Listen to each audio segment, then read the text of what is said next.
welcome to Delta Lodge Outdoors. I'm your host, Julius Craig.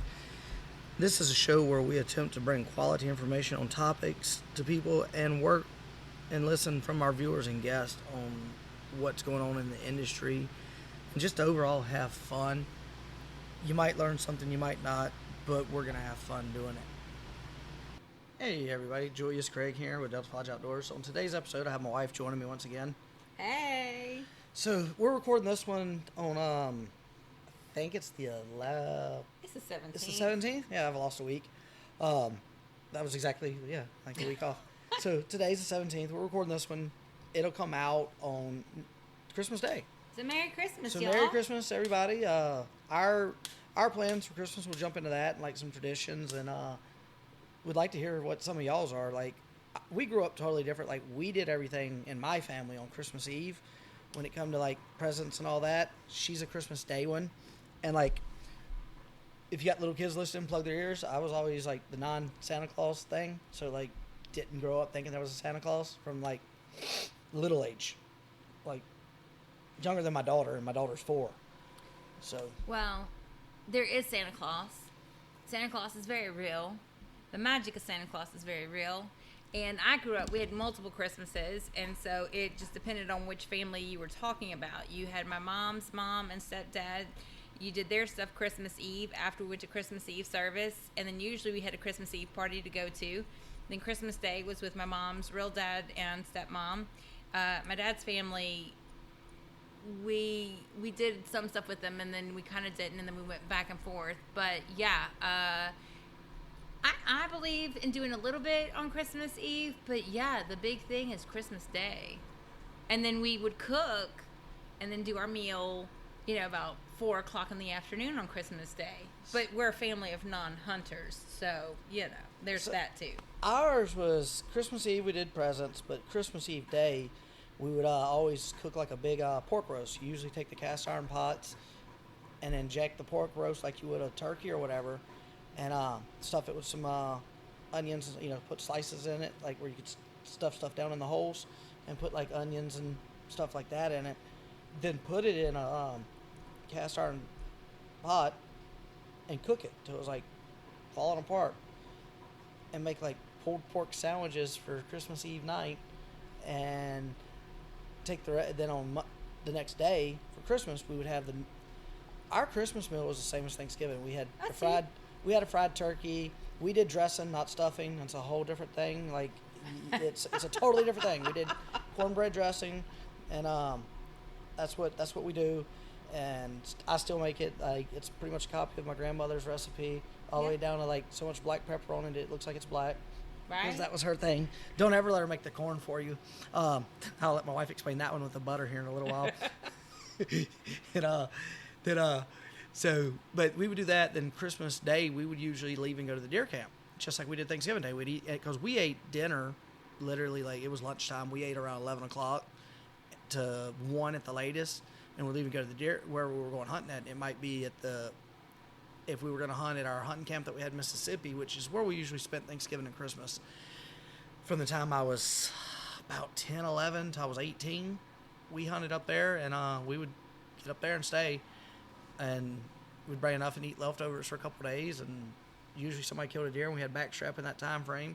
Because growing up, our style of deer hunting, we hunted public land all the time. And my dad, that's all my dad hunts now. He's 65 now, I think. He hasn't hunted a club since, what was the last year I was in a club? 21 in Louisiana? Yeah, because then we moved.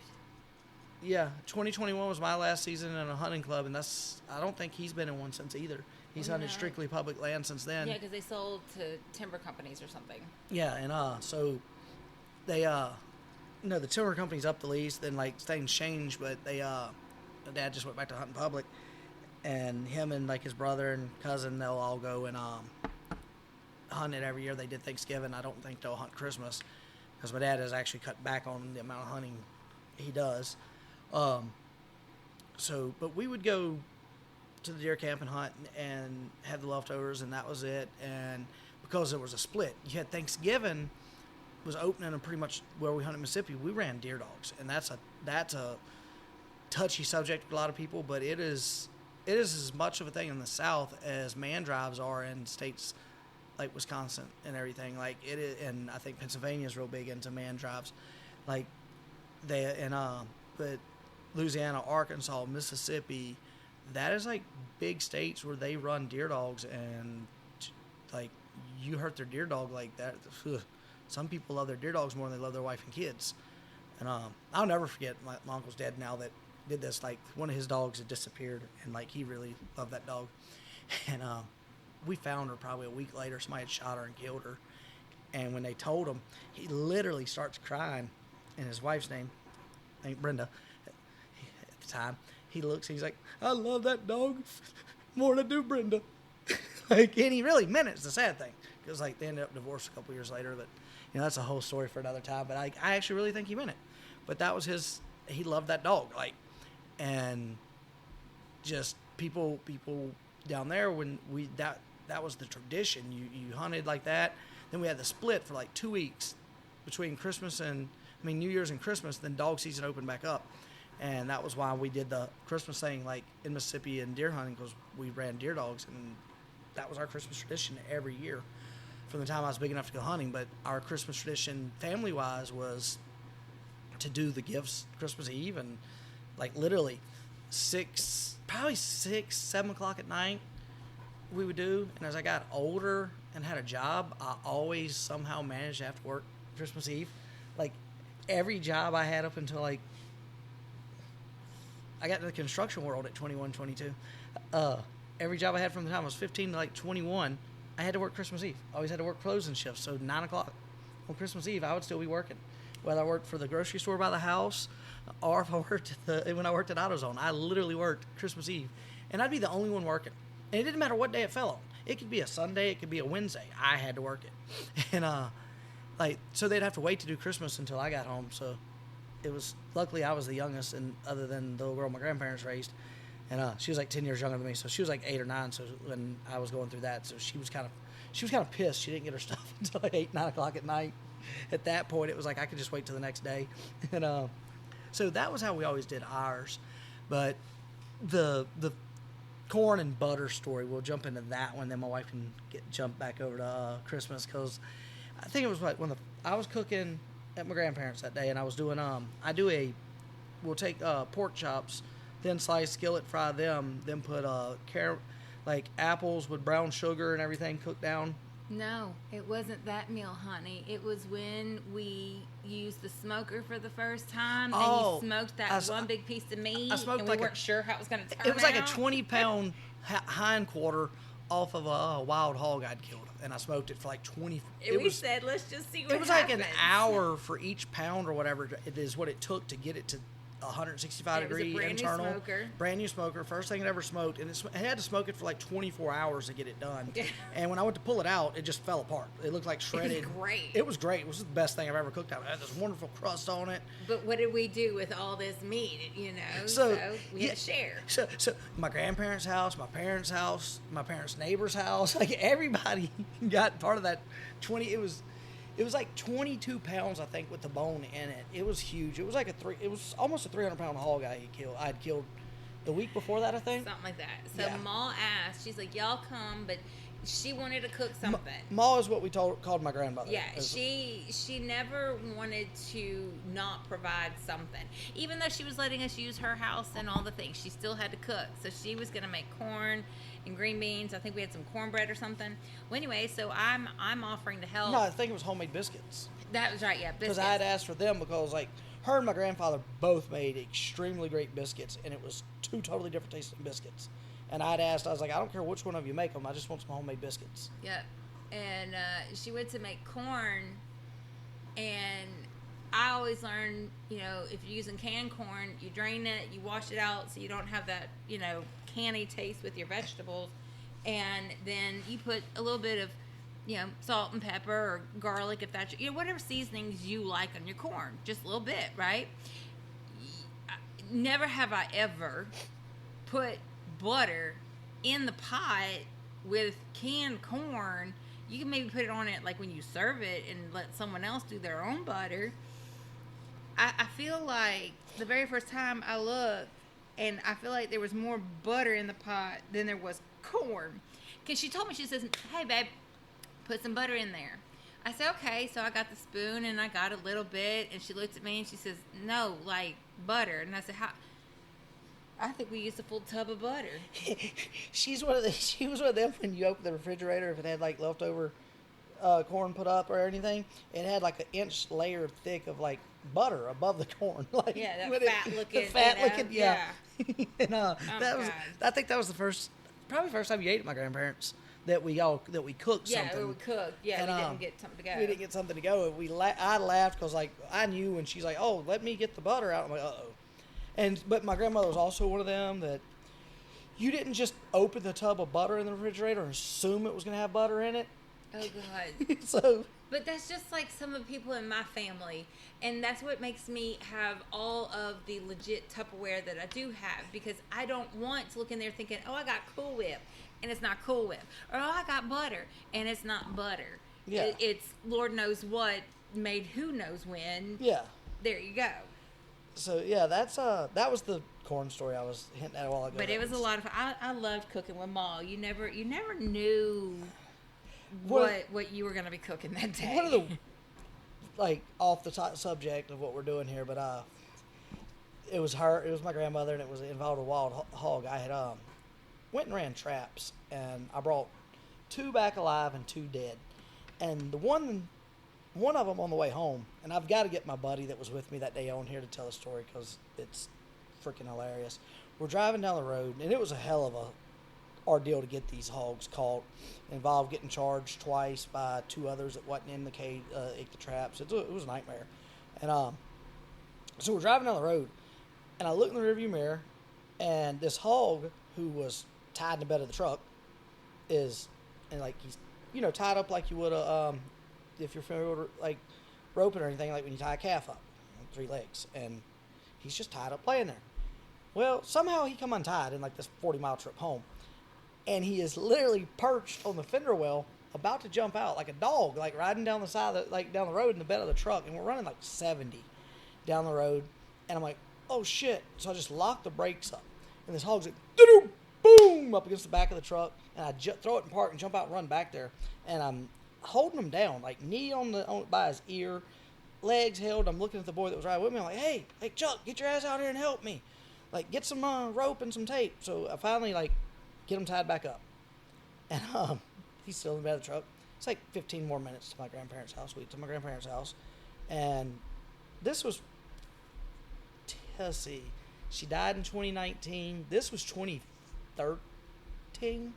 So 6 years before she passed away. So it's been 11 years. And the 9th actually made 5 years she passed away. That just dawned on me. So I tell her, I was like, hey, come look what I got. And literally when she goes to look in the back of the truck, the pig jumps up and its mouth's open, its feet are tied, and it's falling down. It's like squealing. She goes running backwards from the truck.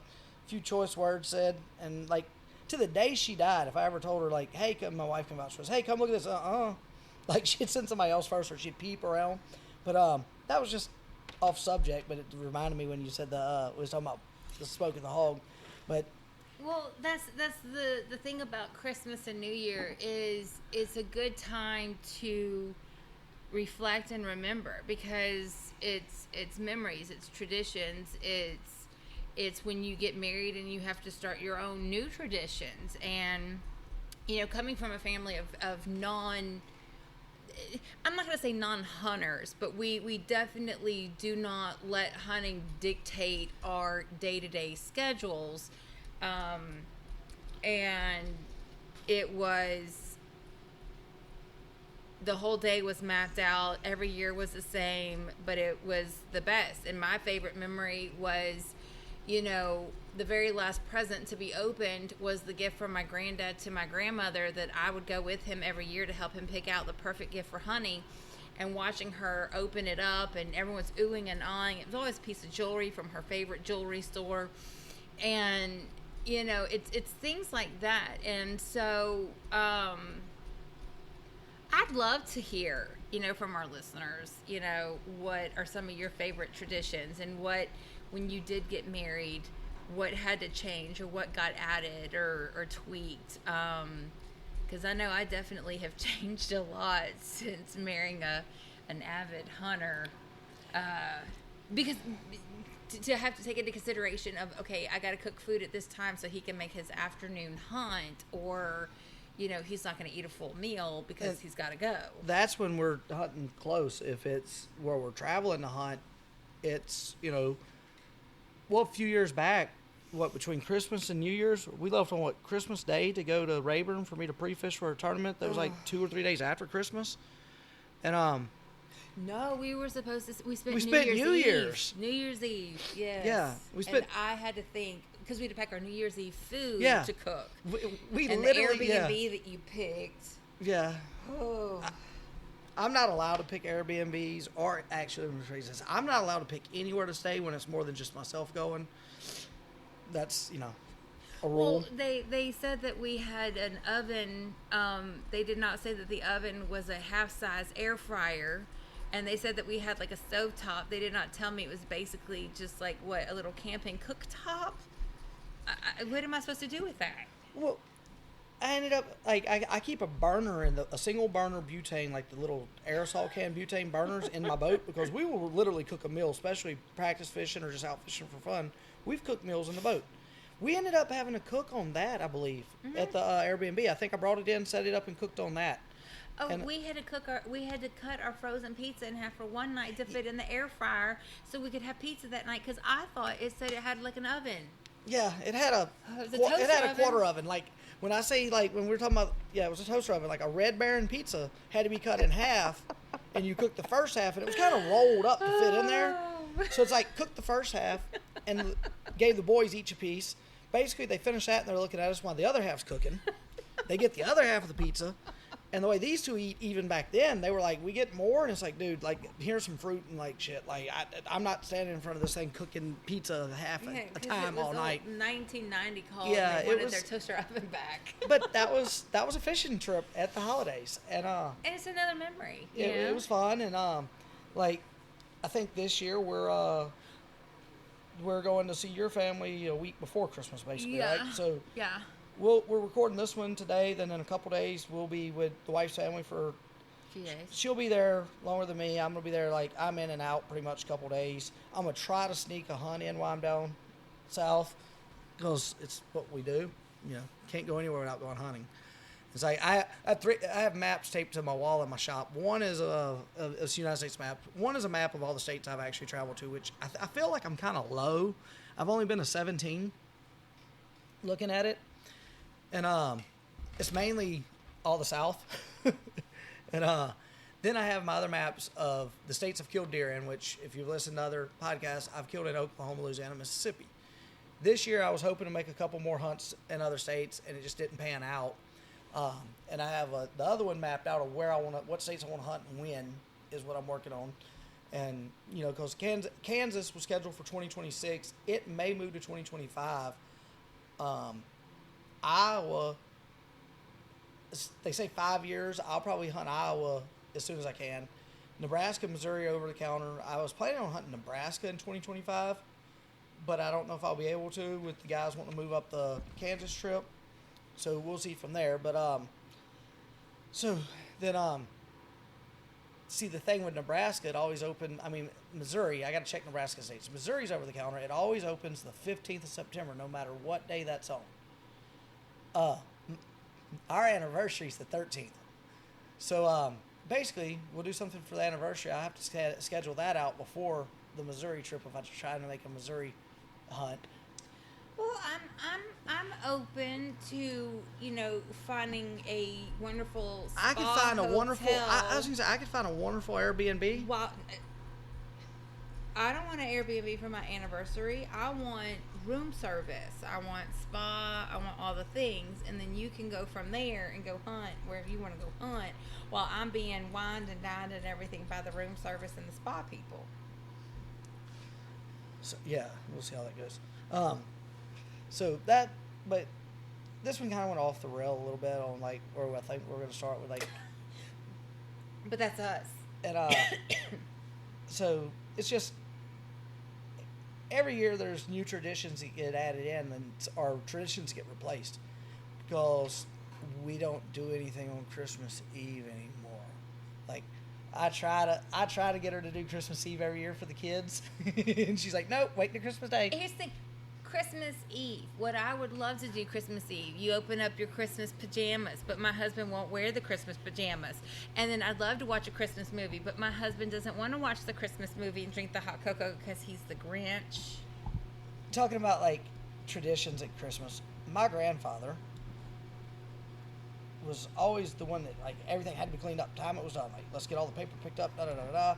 I'll never forget the year. I was probably 7 to 10 years old, maybe. I remember. I really only remember a couple Christmases from when I was little, and it's usually because something went haywire. This was the time that he, had to clean up. Oh, we gotta get it cleaned up. Da da da da. So he literally starts cleaning up. Well, nobody can, and like everybody got like, I was playing with my pen and my pencil and broke it. Everybody was looking for their Christmas stuff the next day. I'm talking like socks and underwear, shirts, like all that. Nobody could find their stuff. Like, nobody knew where it went. My grandfather's out there at the burn pile burning all the bags of Christmas wrapping paper from the night before. And all the socks and underwear and shirts. He burned everybody's shit that year. Like, because he didn't pay attention. He just started grabbing. He just grabbed the bag, and he started grabbing bags, and like my grandmother had bagged up stuff that was Joey, the little boy they raised, and hers and his stuff, and had it over there. My parents had bagged up like our stuff, and that was the family that was there. And he just grabbed the trash bags and went about his business, and he burned everybody's stuff. It's actually he's never lived it down. My grandmother picked at him about it the day he died. Then probably my memory before that was my first pair of cowboy boots. And this is a funny story, but not if you ask my dad. That involved the cowboy boots. They get me my first pair, trying to get them on, and I'm little, probably 3 to 5. I don't think I was in school. Maybe in school. I think I just got over my broke arm, or just before, from actually getting it broke because of a horse. And so I was probably about 4. And so they couldn't get the boots on. So my grandfather's had, baby powder. He powders my foot up in the boot, and he got the sumbitch on, and then we about not got it off. It was too small. So they take the boots, trade them back in, they get me a pair. Fast forward a couple weeks, 2 to 6 weeks. I don't know what I had done, but I was always into something. And my dad whipped me. I deserved it. It was something that I know I did something. So I get a whipping. So as soon as he whips me and turns me loose with my nice cowboy boots, I kick him right in the shin. So he whips me for kicking him, turns me loose. My bright, self at that age, I kicked him again in the other leg. So he whipped me again and took my boots. I got my next pair of boots when I was 16, and I bought them myself. Well, a good memory you have are the Lifesaver books. Yeah, that's tradition. You can explain that one because I introduced you to it, and we do it for all the nephews now. All of the Lifesaver candy, the hard candy, they make the books. It's a Christmas book. And they put it out at Christmas time. And you can order them on Amazon. And just make sure you read the quantity that comes in your order. Otherwise, you'll be like Lifesaver candied out. Each book comes with 6 rolls in a book, I believe is what it is. 6 or 8. And every year each person in his family would get a book of these Lifesavers. So he wanted to continue that tradition. And so I ordered, and when I read it, I thought it said, package of 4, and I thought the book only had 4 rolls. Well, what it meant was there were 4 books of these candies, and so I ordered for all the different family members, and basically I quadrupled my order when I didn't need to. But it's a fun memory. And of course, the younger kids are just like, whatever, it's candy, and they want to eat it. But the older ones start to remember, days of past and memories tied to it. The people that are no longer with us. Yeah, you know? like get my grandfather. The first year we gave it to him, it was right after my grandmother passed away because we got to where from the time I was probably 22 to 4, somewhere in that age frame. We didn't do Christmas. Like, there was no presents, there was no gifts, because there was no small kids. Everybody was grown. So, like, nobody really, I may have been a hair older. Nobody did anything. So, the only thing that was done, my grandmother would get those books and get the Christmas lifesavers out. That's all we got up to, like, my grandmother died. As a family, we didn't do Christmas. And so after that, I don't really know what happened when I hit my mid-20s that nobody, I can probably think of a few things, but that's neither here nor there for this podcast. And it probably involves some choices I made with, like, people I reproduced with. But that's neither here nor there for this podcast. But there actually may be a podcast coming out after the first of the year where we go in depth on some other things and different stories of different times and people. And that could be one of those that gets turned loose because it would be a multi-part series. Because it's sort of like a meme I sent my mother-in-law and my wife earlier. And what exactly did it say about what's the stupidest choice you've made? And the guy says, it's awful brave of you to think I've already made that. I've peaked. Yeah, that was definitely me for a while. So I was your saving grace. But back to what all, it's a good season. And it's time to reflect. And now we're looking to 2025, which sounds really weird to me that we are already getting into the year of 2025. What are y'all doing? What are you doing to wrap up this hunting season? Ending date is when, for the most part? Oklahoma is around the 15th of January. Louisiana and a lot of other states run to like January 31st. Then Arkansas runs to, it's not a leap year, so Arkansas will run until February 28th this year. Okay. Most states basically start mid-January to end of January. There's a few others that go farther. I'm sure somebody out there will be able to correct me. It's either Virginia or West Virginia. You go all the way like mid-March or later. Wow. So like if you really like had the hunting bug and the ability to do it, Florida starts in like June, July. I think Florida starts July 1st. You could literally start deer hunting in July in Florida and hunt all the way to like end of March in either West or regular Virginia. I don't know the exact dates. And then it was, I believe, South Carolina changed theirs. Their season is just their season. You can it does it from like the day it opens to the day it ends. If you want to use a crossbow, cool. If you want to use a bow, cool. You want to use your rifle the whole year, use your rifle. I like it. Because their hunting numbers were dwindling, so they went into that. And I think I need to do a series on the different states of how they. I think that'd be awesome. And which I could do each state into its own 10 to 15 minute podcast about their seasons and everything.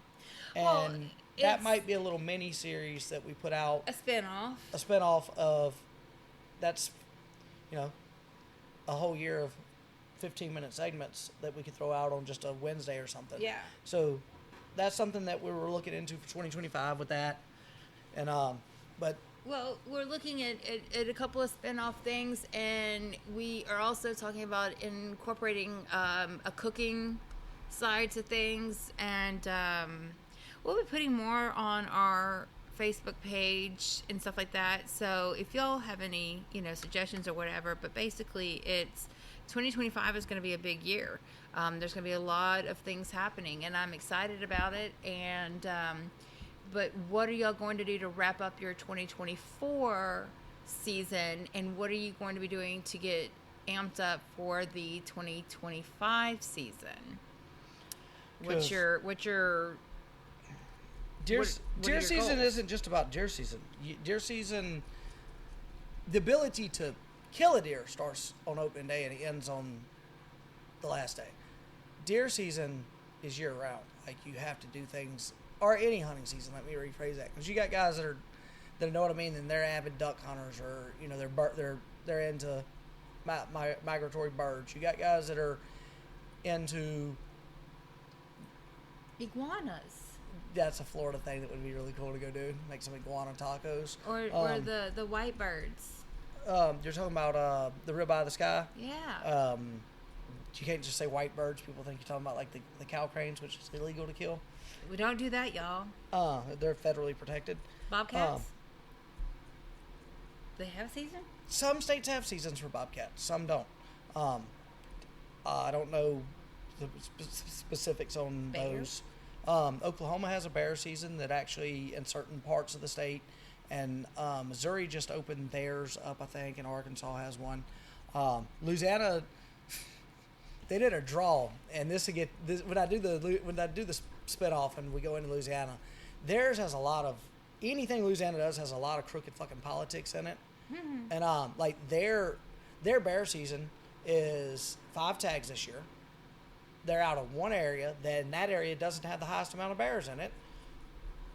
It's just got the most money in it for like out of state hunters and big big deer.